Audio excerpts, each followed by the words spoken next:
Let us pray.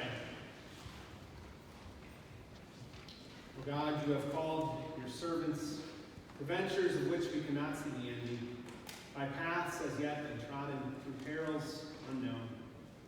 Give us faith to go out with good courage, not knowing where we go, but only that your hand is leading us and your love is supporting us. Through Jesus Christ our Lord. Amen. Sometimes adventures are more than we want or expect. I went on vacation this summer with my family in North Carolina, and the first day that we were there, my brother and my sister and I decided we were going to go out on a jog. We're going to be good, healthy people to start this vacation. And so we went out on a jog in the winding hills of North Carolina through the woods. About a mile into our run, we came upon a sign. And the sign said, "Beware steep incline." All of us made a joke about not being in the flat Midwest any longer, while trying to shrug it off because none of us wanted to admit that any of us were suffering at that point in the run. As I mentioned, my family's just a little bit competitive.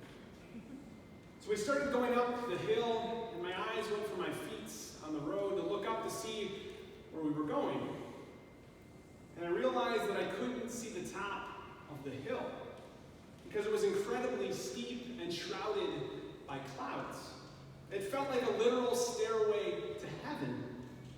My brother and sister must have seen the same thing at the same time because all of us slowed to something much closer to a shuffle than a run. I tried to act like I could keep a conversation going while running, but it didn't work because I could only get out a couple words from my mouth without losing my breath.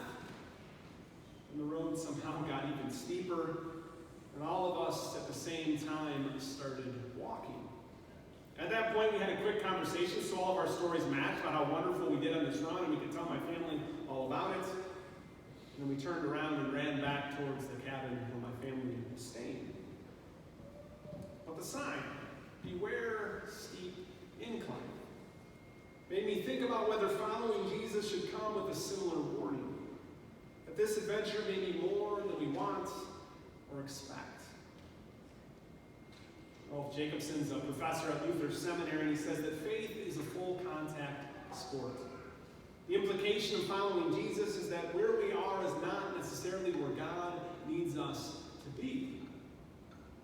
To leave where we are and to go somewhere else is tough and it's scary. Following where God wants us to go should come with warning signs. This was certainly true for young Moses, tending sheep on the side of Mount Horeb, which in Hebrew roughly means wasteland.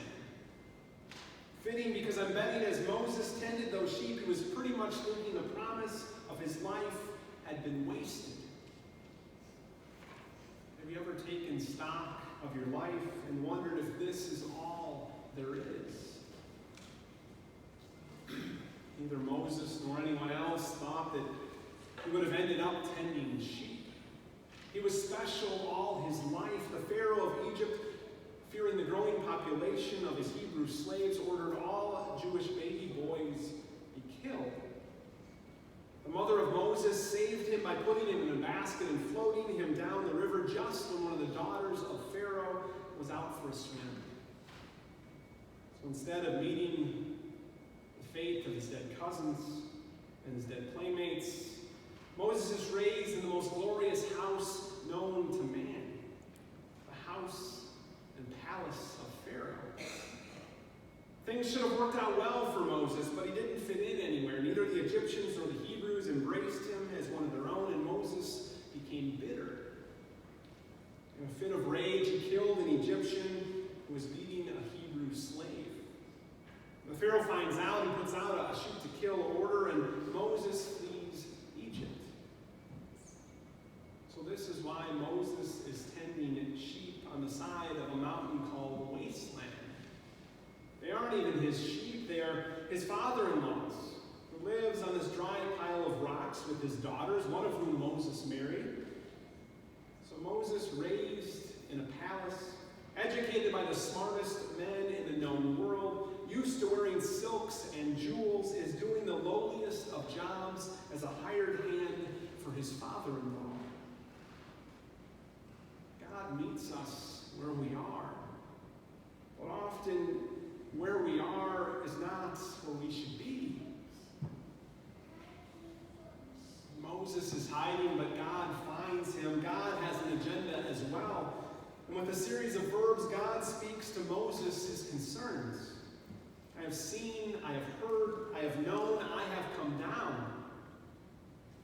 God has seen, God has heard, God has known the cries of the people.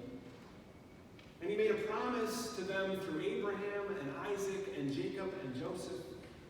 And so God comes down to Moses to keep God's promises. But God needs Moses to fulfill this plan. This is what it means to be called. There's a need in God's world that God sees, hears, and knows.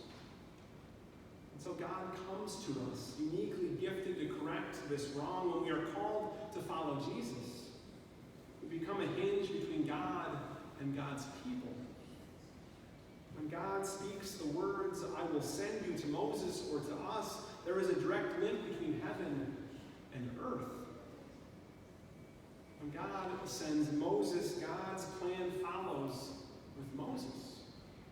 When God sends you or me, heaven and earth are joined together by our work. So Moses seems to understand right away why this is scary. God calls, but it's the fragile body of Moses that will have to walk past the guards to gain an audience with Pharaoh. It's a shaky voice of Moses that will have to convince the Pharaoh to free his slaves. It's the unarmed Moses that will have to lead the slaves past the armies of Pharaoh. The joining of God and God's people hinges on the risk-taking body of Moses. So is it any wonder that Moses has some doubts? Great plan, God, but here's the problem I see, just one small little problem. You are God and can do all these crazy things, and I'm a shepherd working for my father-in-law in the middle of nowhere. You got some sheep you want me to take care of. I'm all over it. I can do that, but freeing slaves from the most powerful nation in the known world, I'm not so sure I'm the God. Moses is overwhelmed by the huge task that is set before him. The scope of the problem is so big and Moses is so small. Anyone who has ever heard God's command has certainly felt this way. Become a pastor? God, the church is in sorry shape. I think I'm going to find another safer career. Feed the poor? God, even if I help many families through the wonderful food ministries we do here, I'm going to miss hundreds, thousands of families. I think I'm going to enjoy my quiet retirement. Work with the youth. God, I spend time with youth all day at work, so I know just how difficult this generation is. I think I'm going to watch Netflix on Sunday nights. Moses asked God the classic question, who am I? I'm just one guy. I can't make a difference. Who am I? Look at me. I thought it was special, but it turns out I'm not. I'm not special. I tend sheep on an ugly mountain.